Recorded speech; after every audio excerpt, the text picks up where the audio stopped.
اللهم صل وسلم وبارك على سيدنا محمد وعلى آله وأصحابه أجمعين. يا صباح الهنا، صباح السعادة، صباحكم معطر بذكر الله. أحلى وأجمل متابعين وأخوات. النهاردة عندنا صدر واحد من فرخ، هنعمل بيه إيه؟ هنشوف هنعمل بيه إيه. لايك وشير وسبسكرايب للمطبخ رشا، بحبكم كتير. تعالي نشوف بصدر واحد فرخة بس عملنا أكلة تكفي أسرة كاملة. هنقطعها بانيه. جبنا صدر بالطريقه ديت وغسلناه ونقعناه في المحلول بتاعه اللي عملناه كتير مع بعض، وغسلناه ونضفناه كده وجبناه نجففناه وحطيناه بقى ايه قدامنا على البلانشة وقعدنا نقطع البانيه. هنعمل بانيه ما شاء الله اللهم بارك. كان صدر كويس يعني حلو كده ومحمل. عمل لي اكتر من كام قطعة ما شاء الله اللهم بارك اللهم بارك يعني.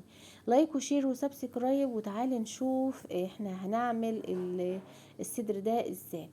اهو ما شاء الله كده قطعناه نضفناه هنركنه بقى. يعني قطعناه وظبطنا الدنيا كده وهنركنه في جنب كده مع بعض.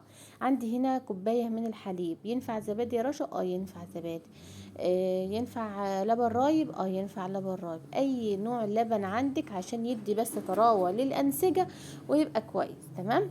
هنحط شوية ملح بالطريقة دي، معلقة واحدة سكر معلقة كبيرة، شوية خل برضو معلقة كبيرة، معلقة كبيرة برضو من الزيت، شوية. انا فتحت الثوم ده. روزمالي نص معلقة صغيرة، حبة بابريكا، 7 بهارات، شوية فلفل، حبة قرفة، اللهم صل على حضرة النبي، بيضة. المهم التوابل اللي انت حباها كلها. عندي هنا بيضة وعندي هنا ليمونة شقتها كده نصين. او لو عندك شوية بقى كده ايه من اللي ولادك بيسيبوهم في التلاجة، لم الليمون اللي متقطع كله. وعندي هنا التوم طبعا طالعاه من الفريزر، فقلت اسيبه يتهوى شويه وخدت منه معلقه كبيره بالطريقه ديت. وعندي هنا صلصه ما شاء الله نوعيه كويسه يعني. وهنقلب بالطريقه دي وهنعمل الخلطه معانا او النقع اللي احنا هننقعها فيه اللي هو ايه. اللهم صل وسلم وبارك على سيدنا محمد. هنحط فيها البانيه. وبعد ما عملنا التتبيله المحترمه الحلوه قوي دي، تعالي بقى ايه نغطسها كلها كده ونغلفها كلها بالتتبيله. يا عندك وقت حبه كركم بقى في الاخر كده، المفروض كان حاطه مع التوابل بس انا كنت ناسياه. عندك وقت، عندك توم باودر بصل باودر، حطي مفيش اي مشاكل. فانا استكفيت بالثوم اللي انت شايفاه معايا ده اللي احنا مخزنينه سوا. وهسيبها كده ايه لحد ما اخلص كل حاجة. يعني ممكن قولي نص ساعة ساعة بالكتير خالص. طبعا الحوض مليان مية. عندي هنا بصل، البصل ده ابيض، كنت لسه جايه من السوق بقى وعاملاه وكده وجايباه كده. تعال نشوفه بقى النهارده هنعمل بيه ايه. دايما تلاقي البصلايه البيضه مخلفه جنبها 2 لازقين في بعض على طول، لازم يكون 2 مع بعض. زي ما انت شايفه معايا هنا كده ايه قشرت البصل. صلى على الرسول واستغفر الله. طبعا لازم كده نعمل لنفسنا ورد نصلي على رسول الله ونستغفر الله على قد ما نقدر. لان ايه هقولك حاجه حصلت حلوه قوي قوي قوي هتشجعك ان انت تصلي وتسلمي على رسول الله. جبت الحله هنا وهنقطع البصل. واحنا بنقطع البصل هحكي لك حاجه. اللهم صل وسلم وبارك على سيدنا محمد. كان فيه واحد اعزكم الله وكرمكم يا رب العالمين وحسن اعمالكم، كان عنده المرض الخبيث سرطان. فلف على الدكاترة كلها ما سابش ولا دكتور. فالمهم استقر على ان هو يعمل عملية استئصال وكلام من ده. فلما راح للدكتور وخلاص هحدد العملية قال له مشي على العلاج فترة، ولما تخلص العلاج هنشوف العلاج جاب نتيجة ولا لا. المهم كان دايما يستغفر الله ويصلي على رسول الله كتير قوي قوي قوي. طبعا حطينا زيت على البصل. ف جه في يوم من الايام بيصلي وساجد لربنا ويقول يا رب ببركة سيدنا محمد وببركة اللي 100 صلاة اللي بصليهم في الساعة على رسول الله ان تشفيني وتعفو عني وتزيح عني البلاء وكلام من ده. المهم قعد يدعي ربنا ويصلي على رسول الله بنية ان هو ربنا يشفيه ويكرمه. فراح للدكتور، هنقلها بقى على العين الكبيرة علشان تحمر معاه بسرعة. فراح للدكتور فقال له التحاليل دي بتاعتك، احنا هنعمل التحاليل تاني علشان نتأكد ان الاستئصال في انهي مكان والعلاج جاب نتيجة ولا لا. فراح له بعد شهر، وبعد ما كشف وعرف خلاص ان انا خلاص رايح احدد عملية او رايح كده. المهم راح له بعد شهر من العملية والدعاء والإلحاح على الله سبحانه وتعالى والصلاة على النبي عليها أفضل الصلاة والسلام. راح قال له ده تحليلك، انت متأكد ان ده تحليلك؟ التحليل طالع ان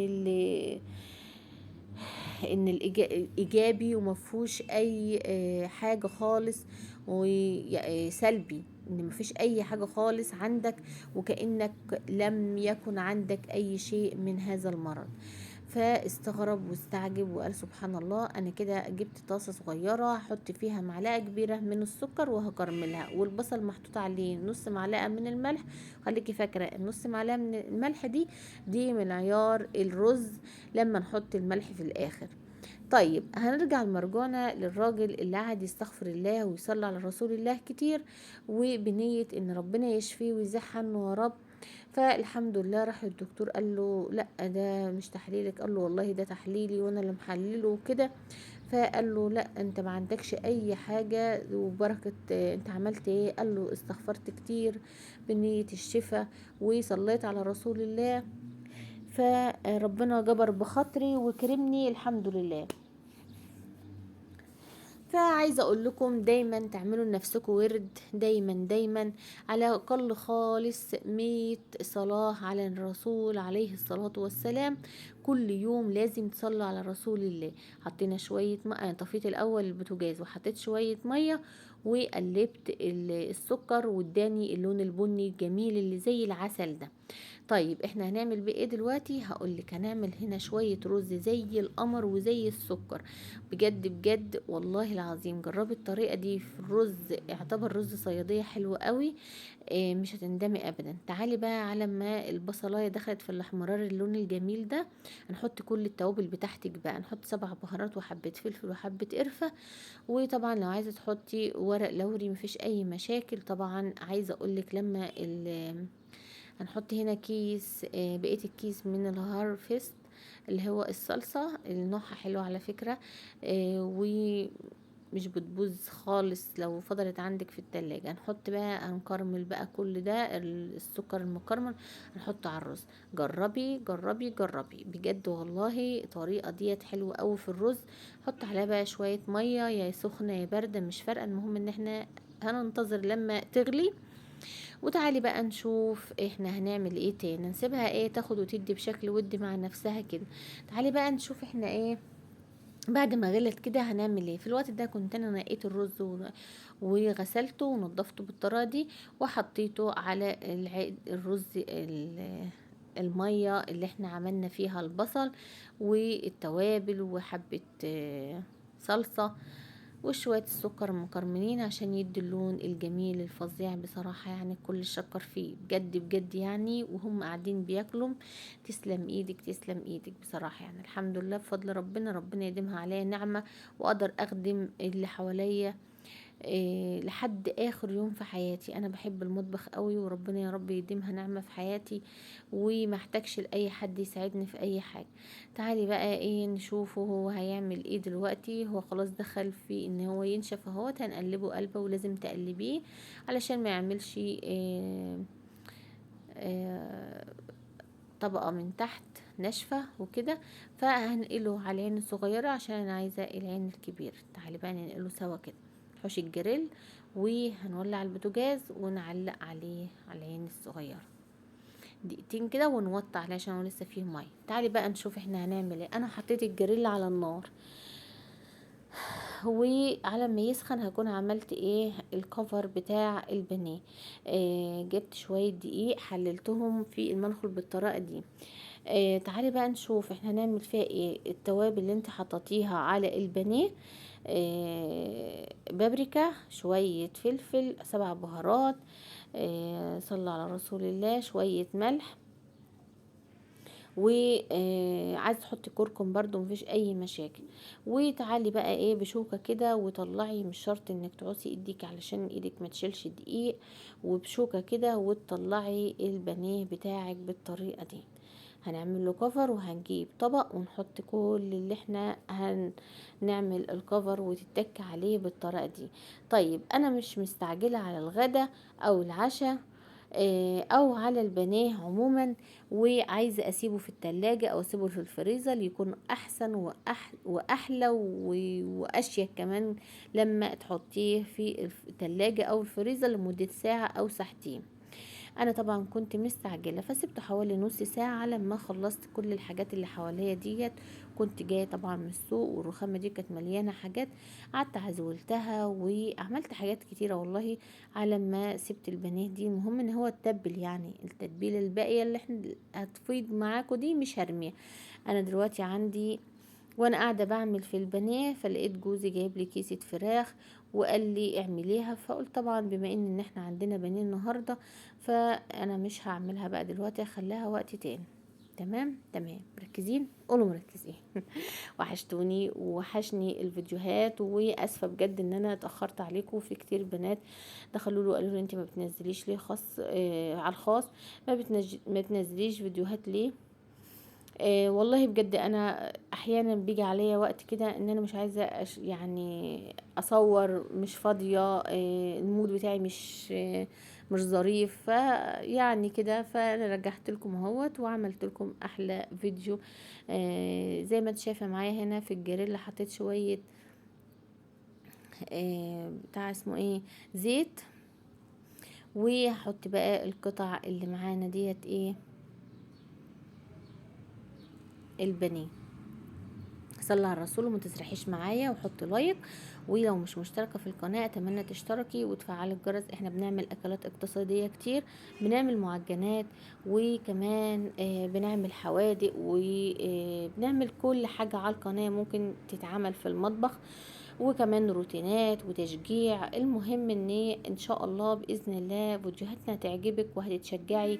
احيانا بكون مكسله اعمل اي حاجه، وفجاه كده اذ فجاه الاقي فيديو ماشي قدام روتين فاسمعه في اليوتيوب او على الفيس، فلاقي نفسي متشجعه. ام مكسله اعمل حاجه فلاقي نفسي متشجعه. فمش مع ان انا يعني عندي قناه ان انا مش متابعه حبايبي على اليوتيوب، لا انا متابعاهم وبيشجعوني وانا بشجعهم.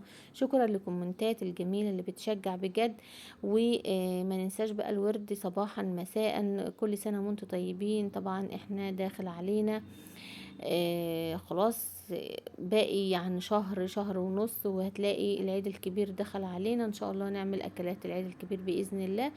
يا رب النهارده الفيديو يكون عجبكم ويكون خفيف وظريف كده. وكان في حد بيسألني سؤال بيقول المكرونة الحمراء اللي بتتحمر دي، على فكرة الكفر ماسك وكويس بس الشوكة هي اللي قشرته. اللي بتجيبي المكرونة وبتحمريها كويس جدا، وهي بتتحمر بتحط عليها التوابل بتاعتها عشان تتحمص معاها وتدي نفس. بعدها بتعملي معلقة توم، وبعد كده بتحطي شوية صلصة، ايا كان الصلصة مفرومة او مسبكة بعيد عنها او كده. بعدها بتكوني غالية الشوربة بتاعتها، بيكون افضل بشوربة او مرقة، وبتتختم زي الرز بالظبط وبتبقى جميلة وبألف هنا وشفا. كان في حد برضو بعت لي سؤال بيقول السؤال اللهم صل وسلم وبارك على سيدنا محمد. الكنافة بالمانجا، هتجيبي الكنافة تحمريها وبعد كده تحط عليها شربات، ودي اهم حاجة انك تحط عليها الشربات. شايفين الرز جميل ازاي ما شاء الله. وبعد كده بتكوني عاملة القشطة الكدابة او المهلبية المعتادة وبتحطيها والمانجا على الوش او في الوسط او زي ما انت عايزة تعملي الديكوريشن بتاعها. النهاردة الفيديو جميل بصراحة يستاهل لايك. بحبكم كتير، واي اسئلة حابين تعرفوها ايا كان على الفيس او على الواتس او على اليوتيوب انا تحت امركم. بحبكم بحبكم كتير، ربنا يدومكم نعمة في حياتي، احلى واجمل اخوات ومتابعين. شكرا بجد من قلبي، وشكرا للناس الجديدة اللي دخلوا عندي في القناة. بجد بجد تعليقات تشجع وتعليقات حلوة جدا. واعذروني انا تعبانة شوية، عشان كده صوتي مش هو الصوت المعتاد. طبعا زي ما انت شايفة معايا هنا كده، بتجيبي طبق نجمة او اي طبق او طبسية عندك او اي حاجة، وبتعملي شكل ظريف ولطيف علشان تقديم السفرة بتاعتك. طبعا انا عاملة فلفل مخلل هنا، وعندي هنا بقى زي ما انتوا شايفين ما شاء الله سلطات بقى وخضار. وعاملة كمان عيش حلو جدا، عيش زي رقاق بالمكنة، جميل جدا. لو حابين تعرفوا الطريقة انا تحت امركم برضو، هعملها قدامكم. شايفين الرقاق عامل ازاي؟ رقاق بالمكنة تحفة بجد.